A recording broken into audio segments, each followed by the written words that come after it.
દક્ષિણ ગુજરાતમાં ધોધમાર વરસાદ. વાપીમાં 2 કલાકમાં 4 ઇંચ વરસાદથી જળબંબાકારની સ્થિતિ. સુરતમાં રસ્તા પર નદીઓ વહેવા લાગી. અનેક વિસ્તારમાં પાણી જ પાણી. હવામાન વિભાગે રાજ્યમાં સૌરાષ્ટ્ર અને દક્ષિણ ગુજરાતના કેટલાક જિલ્લામાં ભારે વરસાદની આગાહી કરી છે. ત્યારે આજે વહેલી સવારથી જ દક્ષિણ ગુજરાતમાં ધોધમાર વરસાદ શરૂ થયો છે. વલસાડ, સુરત અને નવસારી સહિતમાં વહેલી સવારથી જ મેઘસવારી આવી પહોંચી હતી.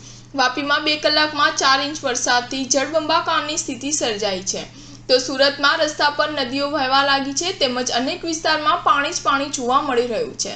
આજે સવારે 6 વાગે પૂરા થતા 24 કલાકમાં રાજ્યના 191 તાલુકામાં વરસાદ નોંધાયો છે, જેમાં સૌથી વધારે ભાવનગરના મહુવામાં 2.5 ઇંચ ખાબક્યો હતો અને સુરતના વેડ રોડ વિસ્તારમાં રસ્તા પર પાણી જ પાણી જોવા મળી રહ્યું છે, જેને પગલે વાહન ચાલકો મુશ્કેલીમાં મુકાયા હતા. સુરતમાં આજે ધોધમાર વરસાદ વરસ્યો છે, જેથી રસ્તા ઉપર પાણી ફરી વળ્યા હતા, જેના કારણે વાહન ચાલકોને પણ મુશ્કેલી થઈ રહી છે. વિઝિબિલિટીમાં પણ ઘટાડો થયો છે. હજી પણ વરસાદ વરસવાનું શરૂ જ છે. વરાછા, પાલનપુર, પાટિયા, અડાજણ, પર્વત પાટિયા વિસ્તારમાં પાણી ભરવાના શરૂ થયા છે.